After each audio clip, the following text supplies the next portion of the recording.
Bienvenidos, queridos hermanos, retomamos Espíritu Canal en este inicio del mes de septiembre del 2025. En el nombre del Padre, del Hijo y del Espíritu Santo. Amén. Te damos gracias, Señor, por este breve descanso en el canal y el trabajo, la oración que continúa siempre en la comunidad parroquial y también en nuestra vida cristiana. Los invitamos a todos a seguir mandando aquí en las descripciones, en los comentarios, sus oraciones para que nosotros las pongamos en manos de Dios en este canal. Gracias, Señor, porque nos permites la vida, nos permites continuar en nuestro ministerio. En el nombre del Padre, del Hijo y del Espíritu Santo. Amén. Bendiciones a todos los que comienzan sus labores en este lunes, 1 de septiembre, ya mes de la patria. Bienvenidos. Lectura del Santo Evangelio según San Lucas capítulo 4, versos 16 al 30. En aquel tiempo Jesús fue a Nazaret, donde se había criado. Entró en la sinagoga, como era su costumbre hacerlo los sábados, y se levantó para hacer la lectura. Se le dio el volumen del profeta Isaías, lo desenrolló y encontró el pasaje que estaba escrito: El Espíritu del Señor está sobre mí, porque me ha ungido para llevar a los pobres la buena nueva, para anunciar la liberación a los cautivos, la curación a los ciegos, para dar libertad a los oprimidos y proclamar el año de gracia del Señor. Enrolló el volumen, lo devolvió al encargado y se sentó. Los ojos de todos los asistentes a la sinagoga estaban fijos en él. Entonces comenzó a hablar diciendo: Hoy mismo se ha cumplido este pasaje de la Escritura que ustedes acaban de oír.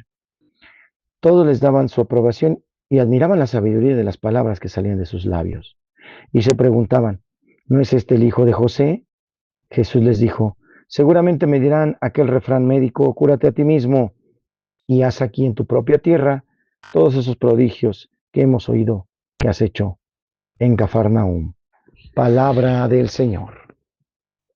En el Evangelio de hoy es impactante que el Señor en la sinagoga, leyendo obviamente a Isaías, diga: esto se está cumpliendo hoy. Es en verdad fuerte a la vista y al oído.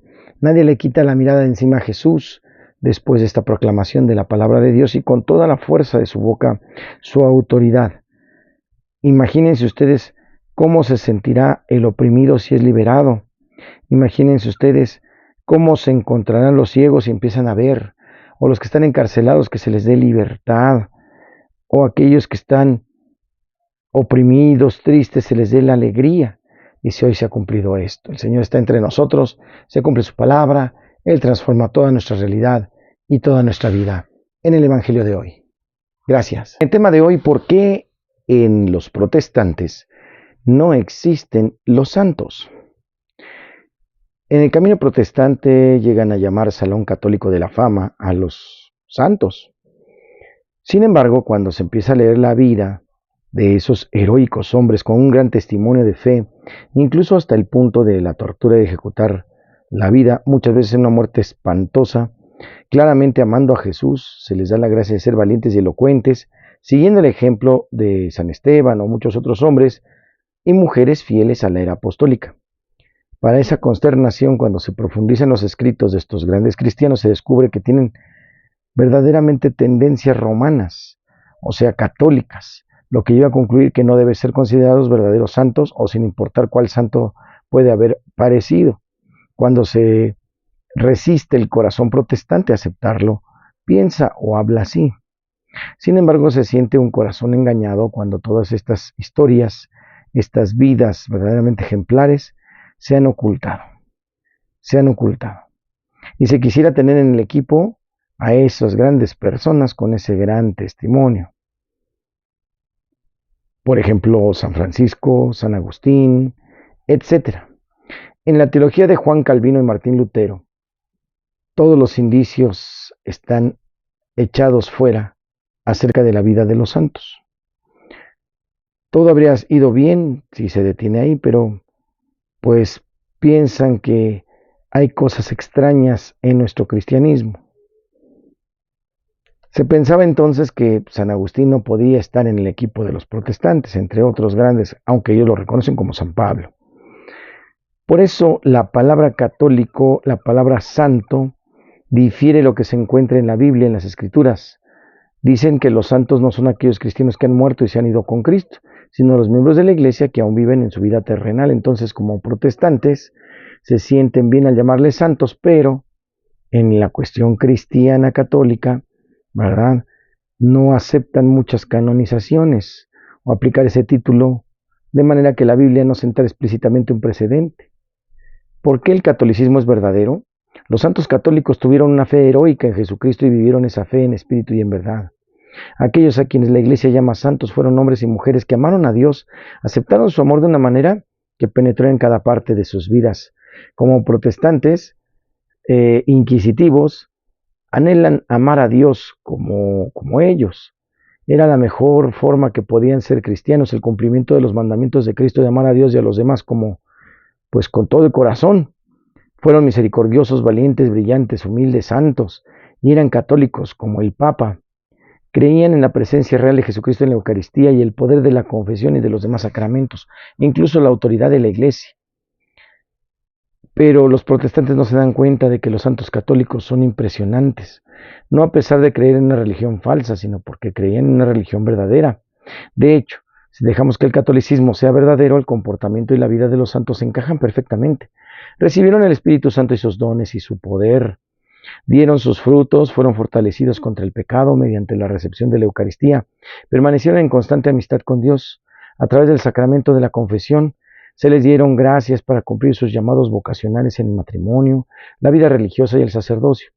Custodiaron, predicaron la plenitud de la verdad cristiana que Dios confió a la Iglesia, llevaron ese evangelio hasta los confines de la tierra y Cristo bendijo sus esfuerzos, haciendo que esas semillas echaran raíces y crecieran en los corazones de los hombres de cada nación y nos inspiran, claro que sí, los admiramos desde pequeños, cuando leímos sus vidas. Muchas regaron con su propia sangre el suelo de estas naciones evangelizadoras. En las Escrituras hay pasajes del Apocalipsis y de Hebreos que sugieren un estrecho parentesco en los santos, en la tierra y aquello en el cielo que se ofrecen sus oraciones y en Dios. En su doctrina de la comunión de los santos, la Iglesia Católica subraya la conexión que todos los cristianos comparten al estar unidos con un solo cuerpo en Cristo, ya sea aquí en la tierra o en el cielo. Así el término santo se aplica válidamente a todos los cristianos vivos o muertos que viven en el amor y en la amistad de Dios. El dilema del protestante. Si el protestantismo es verdadero, entonces todos los santos desde el siglo IV hasta el XVI creyeron en un evangelio adulterado enseñado por una iglesia herética. Aunque pudieron haber amado a Dios, lo hicieron mientras promulgaban y enseñaron cosas erróneas, quizá incluso malvadas, satánicas, sobre importantes cuestiones de fe. Por lo tanto, aunque algunos de sus piedades o acciones son dignas de elogio, no pueden considerarse modelos cristianos que deban ser admirados e imitados. Si tan solo hubieran seguido la Biblia, podrían haber corregido los errores de la Iglesia, como lo hicieron los reformadores posteriores. Pero lamentablemente, durante más de 1000 años hemos tenido un vacío de verdadero testimonio cristiano, con todos los hombres y mujeres más devotos y brillantes, irremediablemente enredados en un evangelio falso. Desaparecidos los santos del protestantismo, porque ellos no creen en la comunión de los santos. Lamentablemente. En el tema de hoy. En Santos y Conversos hoy celebramos a San Arturo. Gracias a todos los que nos llamamos con este nombre. San Arturo del 1 de septiembre fue un monje trinitario irlandés del siglo XIII, mártir de fe. Fue sacrificado por los musulmanes en el 1282 y este dato y los demás que conocemos proceden de las crónicas del orden de los trinitarios. En tiempo de San Arturo, la vitalidad católica de Irlanda había logrado gran auge. En su historial contaba con varios santos y algunos teólogos famosos eran conocidos. Por otra parte, el dinamismo de los creyentes irlandeses, que les llevaba constantemente a grandes empresas, a nadie extrañaba, pues que hubieran cuajado allí las órdenes militares y la directamente emparentada con ellas, la Trinidad a la que perteneció nuestro santo. Procedía de una familia de piadosos cristianos que le educó desde su más tierna infancia en el amor a Cristo y a su santa Iglesia. Desde sus primeros años dio muestra de mucha piedad y virtud, siendo ejemplar en todo y comenzando de esta manera a lo largo del camino de su vida hacia la santidad. Al llegar a la edad en que debía de tomar estado, le sucedió que escuchó una llamada en su interior. Sintió en el pecho ardiendo un gran deseo de servir a Dios y entregarle su vida generosamente, como cualquier otro hombre. Tenía frente a sí otras alternativas menos penosas o más relajadas. Podría haberse casado y haber hecho una vida cómoda en su tierra natal. Sin embargo, él no quiso darle la espalda al Señor, y cuando supo que esto necesitaba y que él le llamaba, corrió presuroso a presentarse sin preocuparse en sí habría de afrontar sufrimientos o pesadas cargas. A causa de la lucha entre los cristianos y sarracenos y debido al procedimiento de piratería y debido a la situación que yacían en la esclavitud en todas las ciudades musulmanas, centenares hasta miles de cristianos sufriendo toda suerte de penalidades, Arturo se sintió con el alma generosa para trabajar y aún para ofrecer su propia vida en aras de la liberación de los infelices cautivos. Por esto ingresó a la fervorosa milicia redentora de los trinitarios. Pronto demostró sus actividades siguiendo con perfecta fidelidad las normas directrices de San Juan de Mata, fundador de la orden. Partió Arturo para Oriente a rescatar a los fieles que estaban prisioneros. Poco conocemos de sus andanzas por tierras semitas, pero la celebridad de su heroísmo es indicio seguro del sendero de claridad que dejarían sus huellas, todas ellas en ruta de inmolación por Cristo, sin cesar. Resonaría en su corazón la promesa del Divino Maestro: quien quiere salvar su vida, la perderá, pero quien pierda su vida por mí, la encontrará, en Mateo 16:25. No era fácil la labor de los trinitarios. Cualquiera que entrase a la orden sabía que se le abría por delante un camino de peligros y acechanzas. La navegación en aquellos días era peligrosa e insegura, no solo por la amenaza de los piratas, sino también de la pobreza de medios y por el atraso tecnológico. Las enfermedades y los naufragios eran muy habituales. También sucedía esto a frailes que al llegar a tierra sarracena tropezaban con jefes crueles y traicioneros, pocos datos a cumplir la palabra dada o a respetar el hábito de un fraile. Sus ciudades eran también inseguras y a cada paso encontraban ladrones, salteadores dispuestos a arrebatarles el codiciado botín que con ellos llevaban. Visitó Tierra Santa, donde se acabarían de enardecer de amor a Jesús y a su pasión. Este amor era el que impulsaba la labor y lucha por la libertad de los pobres, reclusos de mazmorras mahometanas y por la abolición total de la esclavitud. Llegó hasta Babilonia, si bien se ignora si vivió mucho tiempo en ella. Y el martirio, su condición de fraile cristiano, su activismo proselitista y su celo ardiente, sus osadías que hicieron odiosos a los discípulos del Corán, fue apresado allí mismo en Babilonia, quemado vivo por odio a la fe y a la doctrina de nuestra religión. A raíz de haber obtenido la palma del martirio, se difundió su veneración rápidamente por amplias regiones, y ha sido y es grande la devoción que en muchas partes se le tiene desde el siglo XIII. En Santos y Conversos, San Arturo, monje trinitario y mártir de la fe, en Santos y Conversos. La rola se llama Entra, la puerta está abierta, a cargo del coro Virgen de Fátima. Adelante. La puerta está abierta, aunque no soy digno, te quiero escuchar.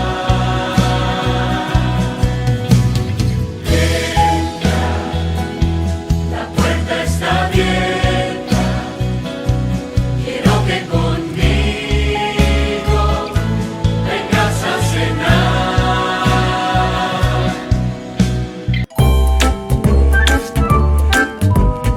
En el chiste, un gallego le dice a otro: oye, ¿a ti te gusta la pintura? Y le dice el otro: sí, me gusta la pintura, pero después de 1 litro hace daño.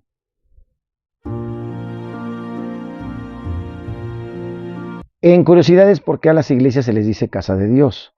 Una casa de Dios cristiana es un tanto un símbolo de la comunidad eclesial en un lugar concreto, como también de las moradas celestiales de Dios que ha preparado para todos. En la casa de Dios se reúnen los creyentes para orar comunitariamente o solos y para celebrar los sacramentos, sobre todo la Eucaristía. Aquí huele a cielo, aquí se está en silencio y con reverencia. Algunas iglesias nos envuelven literalmente en una atmósfera densa de oración. Sentimos que Dios está presente en ellas. La belleza de las iglesias nos remite a la belleza, grandeza y el amor de Dios. Las iglesias no solo son mensajeras o de piedra de la fe, sino residencias de Dios, que en el sacramento del altar está real y verdaderamente presente. Dios las estableció como iglesias, como puertos en el mar, para que en ellas se encuentren a salvo de torbellinos de las preocupaciones terrenales y hallen en ellas paz y silencio. Eso decía San Juan Crisóstomo. En curiosidades, todos en nuestras tormentas, vamos a la casa de Dios. Gracias por acompañarnos en este recomienzo y en esta nueva etapa de nuestro canal, en Espíritu Canal. Gracias por sus intenciones, las seguimos recibiendo aquí. Y pues en la buena onda, les pedimos que hagan mucha oración por todos nuestros hermanos fieles difuntos, por todos los que han sido llamados a casa de Dios en estos días y por todos nuestros enfermos, es importante. Los invito a la oración fuerte todos los viernes a las 3 de la tarde aquí en la parroquia Santa Lucía. Con una oración fuerte quiere decir pidiendo fuertemente por muchas necesidades e intenciones que queremos se puedan solucionar en las manos de Dios. Y pues no es lo mismo que oremos solos a que oremos juntos, es una fuerza de intercesión. Pedimos al Señor que escuche nuestros ruegos todos los viernes, 3 de la tarde, a la hora en que el Señor entregó su todo por el mundo. Aquí en Santa Lucía nos unimos en oración. El Señor les guarde, les protege, les bendiga, haga resplandecer su rostro sobre ustedes y les conceda la paz. Que les bendiga el Padre, el Hijo y el Espíritu Santo. Les acompañe siempre. Yo soy el Padre Jorge Arturo Moreno. Gracias por estar conmigo en tu canal, Espíritu Canal. Nos vemos mañana martes.